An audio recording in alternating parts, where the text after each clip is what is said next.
Welcome back after the break. बात करते हैं बहुत ही अफसोसनाक वाकये की। जब हम बात करते हैं वादी कश्मीर की, यकीनन कश्मीर पाकिस्तान की शहरग है। हम अपने कश्मीरी बहनों और भाइयों के साथ इज़हारे यकजहती करते हैं, सिर्फ एक खास दिन पर नहीं बल्कि उनके साथ होने वाले कंटिन्यूअल जो बारबेरिकिज्म है, और इसके अलावा हम देख सकते हैं उन पर जो जुल्म की इंतहा की जाती है। पाकिस्तानी मीडिया हमेशा उस बारे में आवाज उठाता रहेगा। 2 रोज कबल होने वाले एक बहुत ही अफसोसनाक वाकये की तरफ आपकी तवज्जो दिलाना चाहेंगे, जब एक फेक इनकाउंटर में एक कश्मीरी फैमिली के 3 लोगों को हलाक कर दिया जाता है। ये इतना एक दिलखराश मंजर है। इसके बाद जो होने वाले आप सिचुएशंस को देख सकते हैं। इनको दहशतगर्द बना के पेश किया गया। एक ही घर के 3 अफराद थे, इनके बच्चों के सामने, इनके छोटे छोटे बच्चों के सामने इनको ओपन फायर करके हलाक किया गया। उसके बाद ये पूरी कम्युनिटी, यहाँ पे लोग सरापा एहतजाज रहे, लेकिन इन शहीदों का जस्ते खाकी भी उनके हवाले नहीं किया गया और अथॉरिटीज ने खुद ही उनकी तदफीन कर ली। ऐसे ऑन गोइंग वाकयात को देख देख के, सुन सुन के आप एक छोटे से बच्चे को देख सकते हैं जो अपने वालिद के लिए तड़प रहा है इस वक्त। और ये मेरे ख्याल में एक ऐसा मंजर है, एक ऐसी तस्वीर है जो इंसानियत कभी नहीं भूल पाएगी। इनकी बेटी उसी जगह पे मौजूद थी जब उनके वालिद को 1 दफा नहीं 2 दफा नहीं सामने लाकर, यानी एक टॉर्चर की नेक्स्ट लेवल होती है। आइए हम सुनवाते हैं आपको कि उनकी बेटी ने ये जो पूरा वाकया, ये पूरा सानहा आप देखा तो उसके दिल पर क्या छाप पड़ती है और वो किस तरह अपने अल्फाज में बयान कर रही है। यानी कितनी बेबसी है हमारे कश्मीरी बहनों और भाइयों की, ये पूरी दुनिया के सामने लाना बहुत अहम है। Let's take a look at the testimonial by the daughter who saw her father being killed right in front of her eyes. मुझे बताइए क्या हुआ, बेसिकली क्या हुआ? बेसिकली ये हुआ कि मतलब वो सुबह दुकान निकले थे, तो अब हम शाम के मतलब वो 6 बजे तक तो वो आ ही जाते हैं। तो हम तो वेट कर रहे थे, हमें लगा कोई नहीं कुछ आया होगा दुकान पे, तो इसलिए उनको लेट हो गया। बट जब लेट हो गया, बहुत 7 तक बज गए, हम बहुत घबरा गए। हमने उनको कॉल किया, हमने बहुत कॉल किए, उन्होंने नहीं उठाया। उसके साथ मेरा कजन होता है, वो उन्हीं के साथ जॉब करते हैं, उसको हमने कॉल किया, उनने भी नहीं उठाया। तो फिर हमारा दूसरा एक कजन है, वो उसी पे एक बिल्डिंग में उधर पे वो नौकरी करता है, हमने उसको कॉल किया, उनने भी नहीं उठाया। तो हम बहुत घबरा गए। हमने फिर अपने चाचू को कॉल किया। चाचू से जब हमने बात की, उसने कहा वहां पर एनकाउंटर है।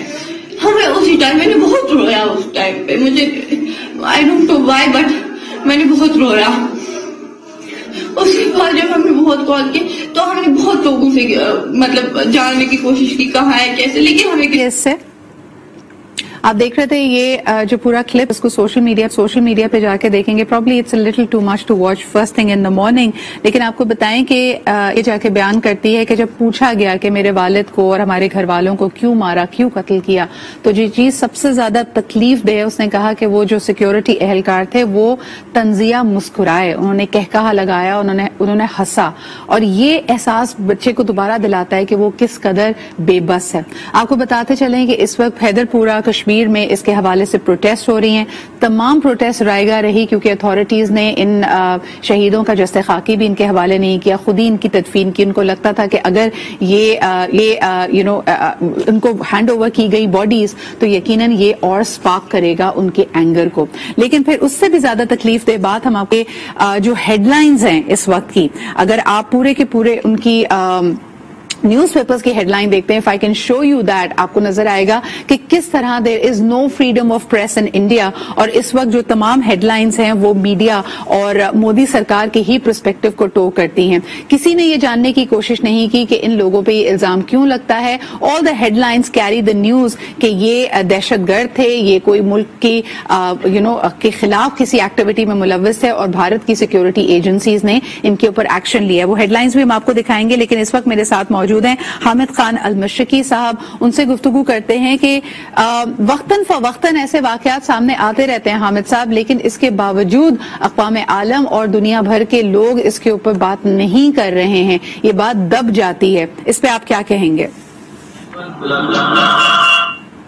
बात ये है कि इंतहाई अफसोस की बात है, ये ऐसा वाकया है जो दुनिया के ज़मीर को झंझोड़ने के लिए बहुत बड़ा वाकया है। मैं ये कहूंगा कि देखिए, बात यह है कि अब इंडिया जो है वो हम कई सालों से कहते आ रहे हैं कि जो कश्मीर के अंदर वो वॉर क्राइम्स कर रहा है, इवन जंगी जराइम में भी, जेनेवा कन्वेंशन की हालत में भी उसको अगर आप देखें तो आप किसी की भी लाशों की इस तरह بےحرمتی نہیں کر سکتے اور ان کو ان کے وارثان کو دیے بغیر اس طرح دفنا نہیں سکتے.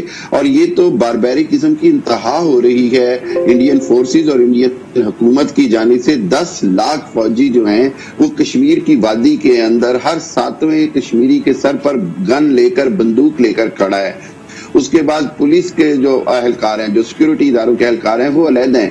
اس ساری صورتحال کے اندر دنیا کا ضمیر جو ہے میں سمجھتا ہوں وہ بڑی بری طرح سویا ہوا ہے. ایمنسٹی انٹرنیشنل وہاں سے دفتر بند کر کے جا چکی ہے. تمام جو انسانی حقوق کی تنظیمیں ہیں ان کو کام کرنے سے روکا جا رہا ہے.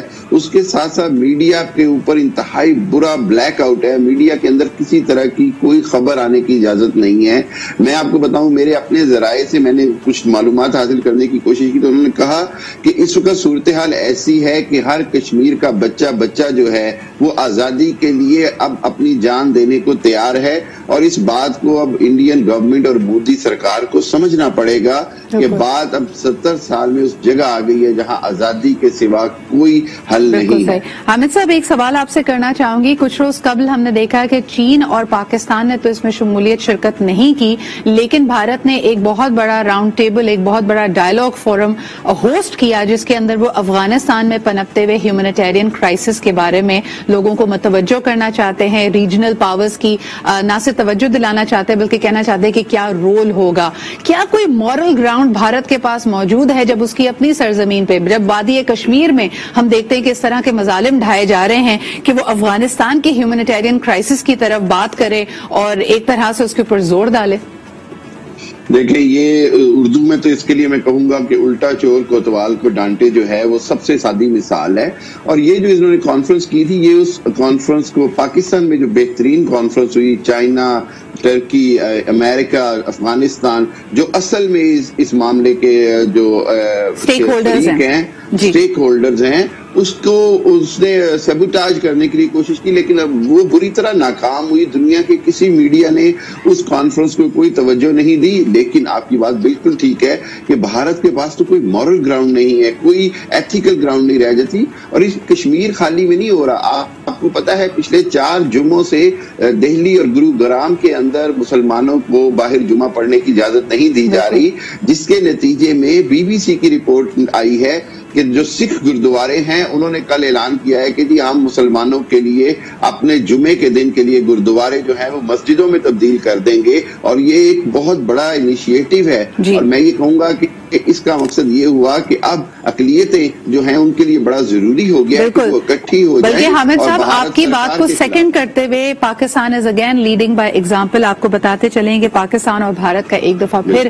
اگریمنٹ سائن ہو چکا ہے. اس مسودے کے مطابق اب کووڈ-19 کی جب سختی ختم ہو رہی ہے, کم ہو رہی ہے, تو ایک دفعہ پھر بابا گرو نانک کرتارپور کوریڈور کو کھلا جائے گا. سکھ یاتری یہاں پہ ڈے ویزا پہ یا زیارتوں کے لیے آ سکتے ہیں اور اپنے مذہبی جو بھی ان کی رسومات ہیں ان کو ادا کر سکتے ہیں. یہ پاکستان کا جیسچر ہے. لیکن دوسری طرف ہم دیکھتے ہیں کہ تمام ہی مذہبی اقلیتیں اپنے آپ کو غیر محفوظ فیل کر رہی ہیں بھارت میں, اور اس کے حوالے سے جتنی بھی انسانی حقوق کی اور اس خاص مدے پہ نظر رکھنے والی آرگنائزیشنز ہیں ان کے مطابق بھارت یعنی India is a country of concern. بہت بہت شکریہ حامد صاحب ہمارے ساتھ موجود ہونے کے لیے. اسلام دشمنی یا پھر یہ جو کیجول ریسزم کی جگہ ہے جس میں موب لنچنگ, لوگوں کو ٹوکنا, لوگوں کی جانوں کو اور ان کے مال کو محفوظ حفاظت نہ دے پانا, اس کے بارے میں ہم منڈے کو بھی ایک آپ کے سامنے رپورٹ رکھیں گے. ابھی بڑھتے ہیں ایک چھوٹے سے بریک کی طرف. We'll be right back.